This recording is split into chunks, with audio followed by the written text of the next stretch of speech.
Bonjour, je m'appelle Émilie Salès-Gauthier et je suis bénévole à la CAID.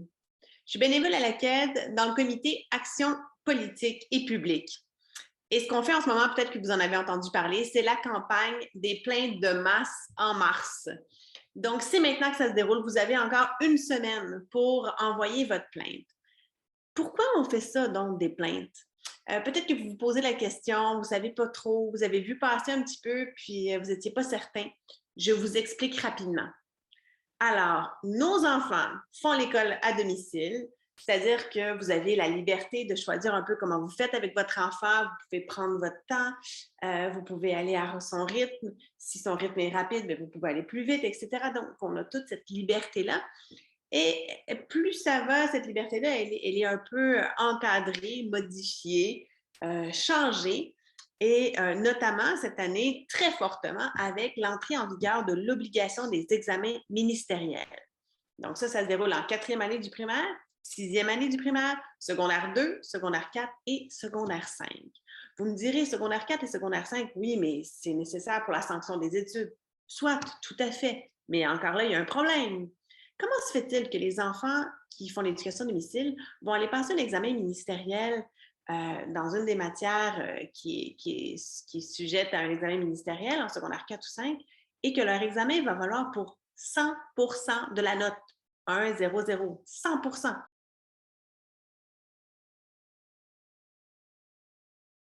hein? C'est quand même assez étonnant. Vous trouvez ça juste? Est-ce que c'est équitable? Est-ce que c'est juste? Alors, nous, ce qu'on dit, c'est non, la réponse. Donc, ça, c'est une des raisons pour lesquelles on se bat. Il y a plusieurs autres raisons. Nos enfants, qui ont peut-être qu'ils sont jamais allés à l'école, peut-être qu'ils ont vécu un traumatisme à l'école, peut-être qu'ils ne connaissent pas l'école de quartier. Imaginez-vous une seconde d'aller dans une école où vous avez peut-être jamais mis les pieds, peut-être que vous allez même faire l'examen dans une classe avec un personnel que vous ne connaissez pas. Ça peut être très anxiogène et difficile. Dans ces conditions-là, allez-vous réussir un examen? Alors, il y a beaucoup de questions. Qu'est-ce qu'on veut aller chercher derrière? Est-ce que vraiment l'objectif, c'est d'aller voir comment vont nos enfants, comment ils performent, comment se passe leur année? Est-ce que ça va donner une bonne image de leur année en école maison? Si vous doutez, comme moi et comme nous à la CAD, eh bien, je pense que c'est le moment de prendre votre stylo, de prendre votre ordinateur puis de taper cette lettre-là.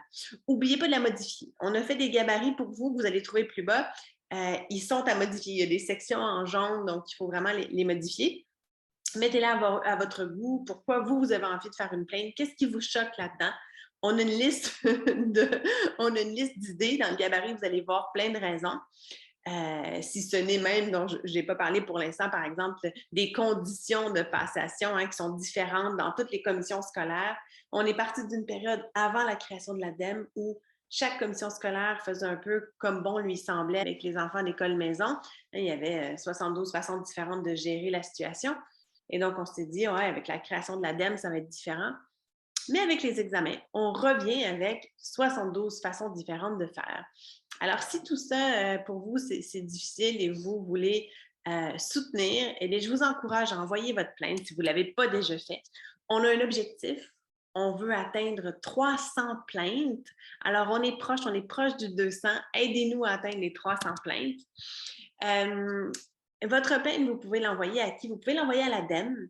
Vous pouvez aussi l'envoyer à la protectrice du citoyen. Plusieurs d'entre vous qui l'ont déjà fait avaient peut-être reçu la lettre. Voilà, il va ouvrir une enquête sur la question.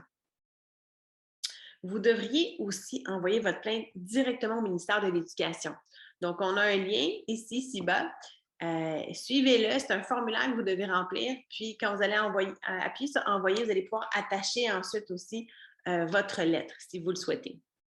Vous pouvez contacter les médias locaux, vous pouvez contacter les députés aussi avec votre lettre. C'est plus on va l'envoyer, plus on va se faire entendre, plus on va avoir des chances de voir ce dossier-là qui bouge.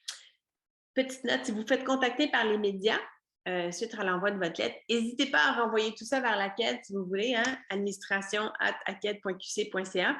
On a des gens qui peuvent répondre aux journalistes qui sont tout à fait prêts à le faire pour vous. Évidemment, si vous avez envie de parler avec un journaliste de votre région, vous pouvez le faire. Et je vous dis que voilà, la CAID, on a quelqu'un qui est sur ce dossier-là aussi.